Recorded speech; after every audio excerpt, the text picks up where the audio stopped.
that have existed in that series, especially a couple of years ago when Jason Leffler and Ryan Clausen had their accidents. That was a big topic of discussion. Is it jarring or surprising to you that now we're in a situation where it seems like the risk of injury in stock cars has been elevated and now it's considered a major issue?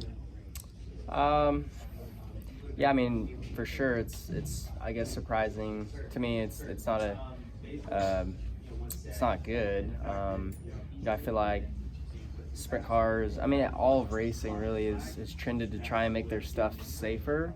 And not that NASCAR didn't with this car, but it's definitely not as safe as the previous year's cars. So that's concerning, that we went backwards instead of forwards on the safety side of things. So it is a bit odd that I feel more unsafe in a cup car than a sprint car at this point. So not good. At that level, there's always a lot of emphasis on making sure that everyone has the right safety equipment and that guys aren't cutting corners on any equipment in that area. Is it, I guess I'm going back to jarring and surprising, but is it alarming that, you guys have all of this state-of-the-art technology as far as safety in the driver's compartment and the seats are concerned, and this kind of thing is still happening? Yeah. I mean, I think too, if grassroots racing had the resources that NASCAR has with the money and technology and just resources in general, people in place to run as many studies as they do on every single crash, there's no doubt in my mind that sprint car racing would be even way safer than it is now. So now looking at all the resources that NASCAR does have, and we've gone backwards as far as safety concerns go, that's very concerning and a very surprising too that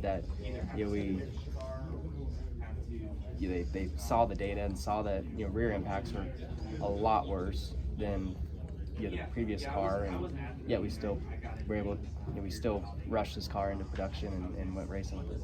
Thanks, Kyle. Kyle, you clearly have a new teammate, at least for this weekend. Do you have a prior relationship at all with Noah?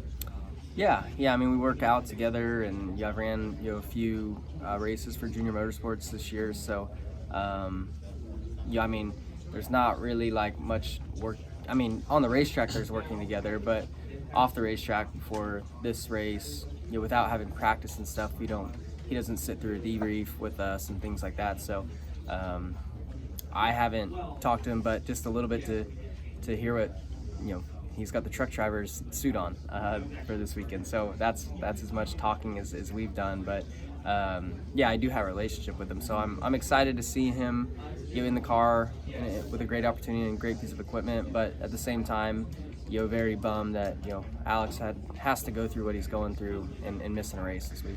And then in the spring here, we saw a relatively tame race for Talladega standards. I think all of stage 3 went green. Could we see the same tomorrow? I hope it goes. I hope the only cautions we have are for stages. So, I would love for it to be calm, but I doubt with everything that's on the line with being a playoff race. I doubt you'll see a calm race tomorrow. Is there a particular moment this year where you felt hurt after a crash, more hurt than you thought you would be?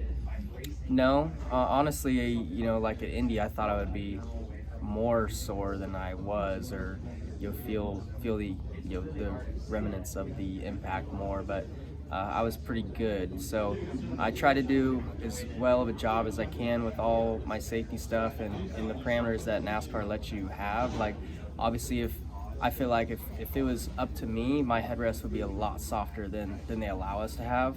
Like, my sprint car stuff is way softer than my cup stuff. But with cup, you have to be within SFI, tolerances, and that's way stiffer than what I feel like we should have. So, I've wrecked really hard in dirt stuff, and my head's always been good. And not that my head hasn't been good, but I know if we all had softer headrests, we would not be having head injuries and all that.